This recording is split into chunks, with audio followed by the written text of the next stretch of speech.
Alright, let's talk about something that's not exactly glamorous, but absolutely essential when working with a client on any project, large or small. That includes site planning, space planning, small remodels, and even work done for another architect or firm.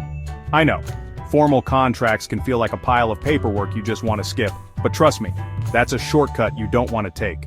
The project went well, and is now occupied making your efforts a success, unless something unexpected happens a few years down the road. For example, after 3 years in practice, I was awarded a small addition to a 2-story office building. The owner provided the original civil documents and insisted he was not going to pay for another civil survey. After all, it was a small addition, what could go wrong? 5 years later, the owner decided to sell the property, and it was discovered that the contractor had placed a corner of the building addition a few inches into an electrical easement. The contractor's firm no longer existed, and even though the architectural documents required the project to be blue-staked, none of that seemed to matter when I received a letter from the owner's lawyer requesting compensation for the error. Luckily, I used an AIA owner-architect agreement for the project and was able to have my lawyer negotiate a reasonable settlement. Here's the deal: a solid design services contract is your project's safety net. It spells out, for example, what the general scope of work is, the services being provided, project phase deliverables, and what happens if things go off track. Without it, you're basically designing a project on quicksand. Let me break it down. First, contracts help communicate in writing the project scope, as well as the deliverables required of the architect and client. When finalized, everyone should have an idea of what's included and what's not. That includes compensation guidelines when additional services are required or unforeseen conditions impact the architect's fee or schedule. On some projects, the addition of a penalty clause is often included when project completion dates are critical. Second, they set clear timelines so the client has a better understanding of what and when things will get done, including when they can expect an invoice for architectural services. But here's the real kicker: contracts protect both sides. If there's a disagreement, you've got a written document that outlines the project scope, financial procedures, and legal processes agreed upon by both parties. It's not about expecting things to go wrong, it's about being smart if they do.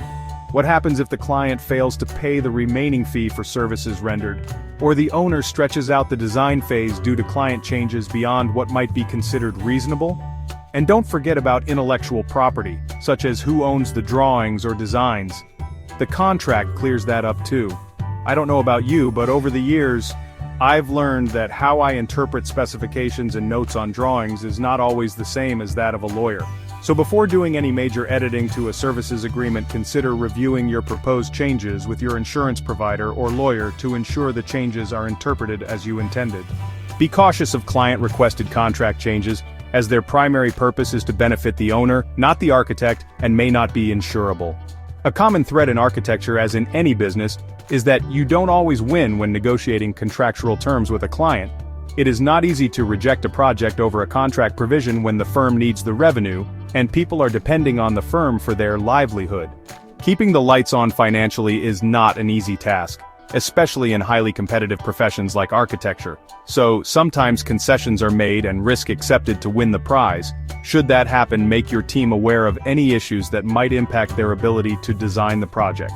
As a side note, don't assume if you are working for an architectural firm that you can do some side work outside the office. Most employment agreements frown upon the practice, and have provisions in their hiring agreements against it. Moonlighting can affect an employee's job performance, stress level, and general well-being, and could have legal consequences for the firm if your moonlighting project goes sideways. Additionally, employment contracts with non-disclosure or non-compete clauses can also be a major distraction if you decide to leave the firm. For example, a month after leaving my previous employer, I'm sitting at my desk and suddenly an envelope appears from my previous employer. I open it to find a letter from their attorney accusing me of breaking their non-compete clause, simply because I answered a casual phone call from one of their employees who apparently was thinking of leaving. Who would have thought that returning a phone call from a previous acquaintance would be considered soliciting?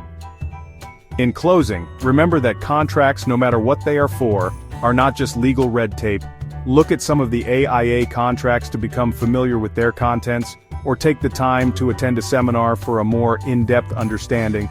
There are also internet websites and videos that can help balance your understanding as well. Just remember, the more you understand the ramifications of the agreements you might sign, the fewer headaches you will have.